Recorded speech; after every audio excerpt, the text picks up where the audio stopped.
Hey everyone, today I'm going to be talking to Travis Milne. He's an American who is trapped in Wuhan, China. Travis, thank you so much for talking to us today and sharing your story. It's really important for us now because you can give us some insight into what's been happening there and give us a bit of advice, because here in Australia, we have hit over the 100 mark of confirmed cases. It is getting very serious, and I would love to hear your perspective on it. So how did you even end up getting trapped there in Wuhan? Hi, Diane. It's Travis. It's a pleasure to be asked to talk with you and tell you a little bit about my experiences. I'm an American. I'm now in Wuhan. I've been off and on in China for 3+ years now. According to my visa, I have to leave every 60 days, pick a place, leave for one day and come back. Often it'll be America, Europe, Vietnam, Hong Kong maybe. This time I chose Thailand and I took my friend. We went on January 12th, came back on the 21st. Now up to that point, there was no concern about anything here. Nobody talking about things much. I had heard mention of maybe a possible strong flu, but no dire warnings or paranoia or fear. Came back from Thailand on January 21st. My friend was supposed to leave back to her family the very next day. We woke up, got her ready to go. She was supposed to be on her train in 3 hours at 1 p.m. And all of a sudden across her phone at 10 a.m. there came a notice saying all trains, planes, buses, taxis, so forth, all methods of transportation out of Wuhan may be stopped. Suddenly we were part of history in what was called the largest quarantine the world had ever known. 11 million people were suddenly banned from coming or going. Travis, here in Australia, even around the world, people are saying coronavirus, COVID-19, is just the flu and that we don't have anything to worry about. Can you tell me your thoughts on this, please? Everybody wants to downplay this, saying that, the flu kills so many more people, but yet we're not in fear of the flu and shut things down. That's true. But you got to realize the flu is worldwide. This isn't worldwide yet. It hasn't even started.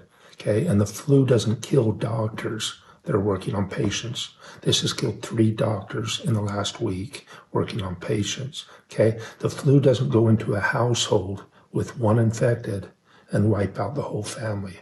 My best friend here had 5 family members of his friends killed that way by this virus. This isn't the flu.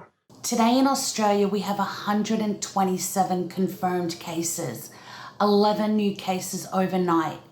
Every morning we wake up to the news, we're hearing more and more cases being confirmed across the country.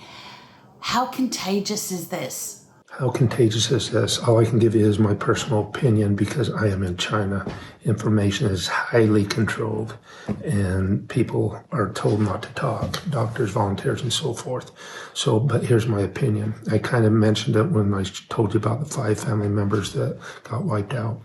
People here in China are so scared if one of their family members gets sick that one family member doesn't want to go back to the home in fear of infecting the rest of the family.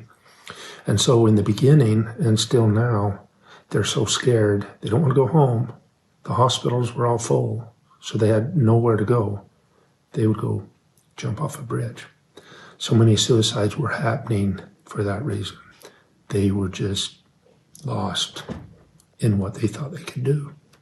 What advice would you give to people in countries where this is just starting to break out, so we don't make the exact same mistake that China has done? Best advice, though, for all the countries in the world, be open, give the right numbers, give the right reports, give the right information so that we know what we're working with worldwide and somebody can solve this. The more you know, the more you're able to come up with a cure or an answer. Now, I'm not a doctor, but I'm going to throw a little common sense out to you because a lot of people say, hey, this is just like the flu, it's no big deal, and so forth. I'm going to give you a couple examples and you decide for yourself how contagious this might be or scary. Okay, now I have my best friend here in Wuhan, China. His little daughter got sick last November with the flu. She was sick, recovered. Nobody else got the flu in the household. Everything was better. Now that same best friend, his friends, family, one of them went in with this virus, coronavirus, and every member, 5, got infected. And he just told me today that all 5 have now died. Now, in the last week, 3 doctors in their 20s all passed away trying to help infected patients. Okay. Now, the flu, in my opinion, doesn't kill doctors like that trying to help patients. Okay, people have asked me my recommendation. First recommendation, first one, don't panic. Don't get paranoid. Don't go crazy. Don't hurt others doing so. Next recommendation, be prepared for anywhere from 2 to 3 months worth of basic supplies, whether that be food, toilet paper, whatever needs that you might need as an individual. It never hurts to be prepared and have that on hand anyways.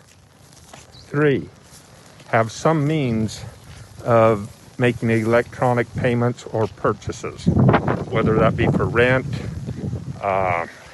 past bills, internet, gas, utilities, whatever that might be. Have a way of doing that electronically in case you can't leave your home. 4, have something to do if you are at home that's positive and uplifting, whether that be art, music, reading books, playing games, piano, whatever you can find to keep your mind positive and happy. People die all the time in cars, but we still rush to get into our car and speed off every day without even thinking about it. So we can get through this if we don't get paranoid and we just think. The hardest part about being in isolation is your mind. You got to keep your mind positive, uplifting, so that you can help others around you be the same. No more tears. No more tears. Let's just stay strong and do this thing. And we can do it. We'll be okay.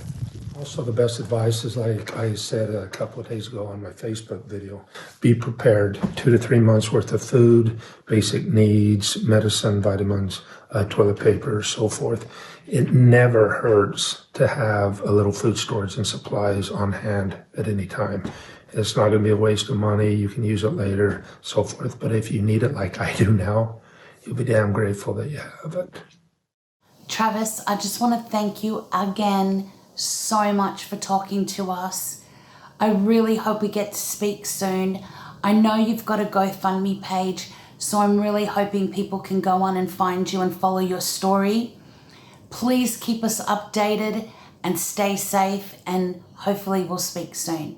Take care.